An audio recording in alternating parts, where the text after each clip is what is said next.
So I get this question all the time. So, do you drink?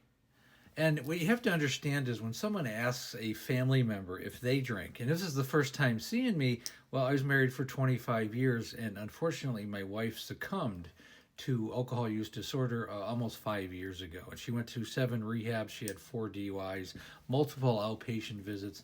I mean, it was a very long, strung out last 6, 7 years of her life, which were extremely stressful, extremely difficult emotionally, physically, and psychologically in every way you possibly can think of. So when someone asks me on my page if I drink, they don't really have a grasp of my first gut reaction is, wow, that's really insulting.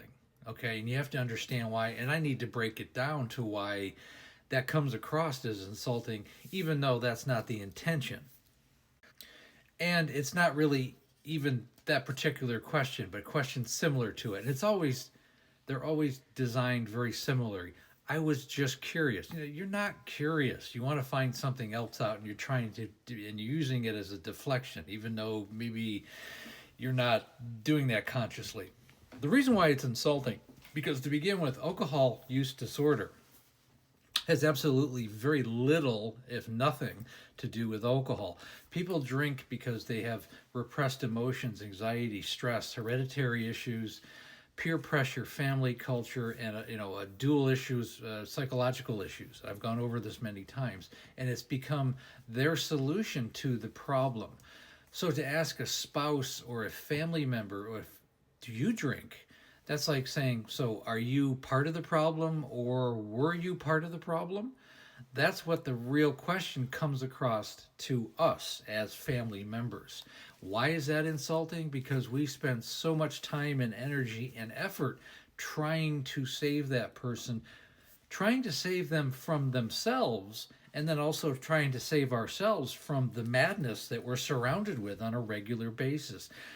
Trying to save them from getting behind the wheel of a car, trying to save them from continually drinking, hiding alcohol, trying to remove them from the alcohol. And then when someone says, well, do you drink too? It's such a slap in the face, whether or not it's meant to be. Hope that makes sense.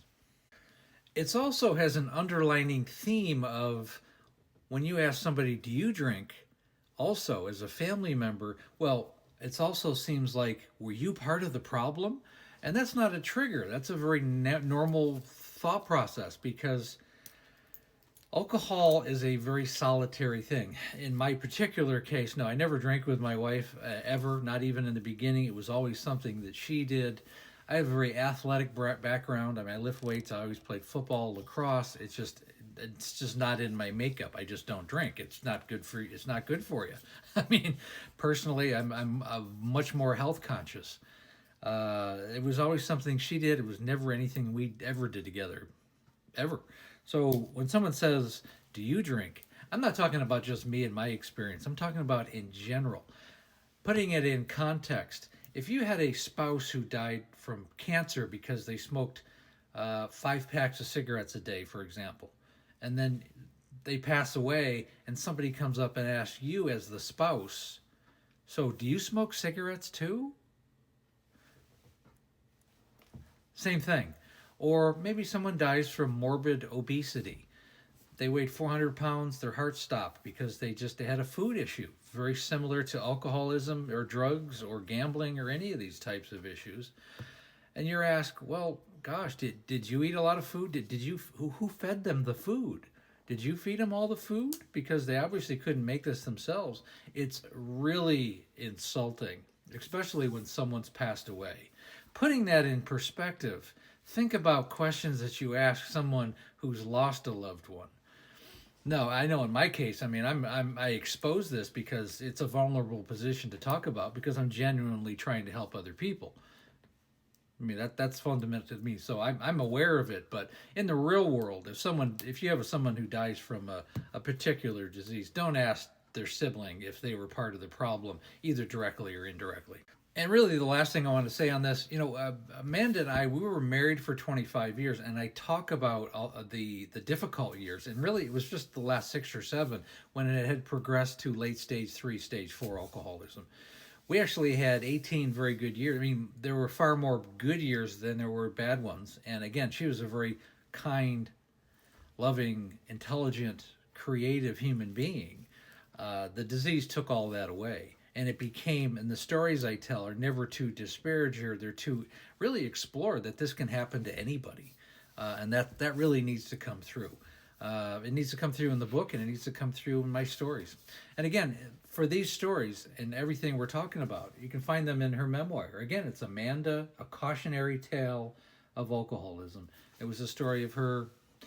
A lot of it centers around the last few years, but we do get into a lot of the early years and how we met. And there were way more good years than there were bad. And that's very important. You can find it on Amazon. You can find it in my Linktree and my website.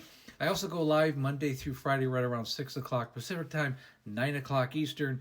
We have the Facebook again. It's called There's an Alcoholic in the Family. Again, link is in the Linktree. And when you're ready to work with me one-on-one, I have the coaching program. Again, set up a calendar call, a Zoom call. Again, link is in the Linktree. It takes about 45 minutes. We do a deep dive into what's going on with you and your family. Call is free. The course is definitely not, and the call is for the course, because we want to set you up with a blueprint for your family and for your alcoholic in your family. Make sure the alcoholic's there on the call. It's all designed, and I'm looking for people who want to change their lives and the lives of their family. And again, thanks so much for listening.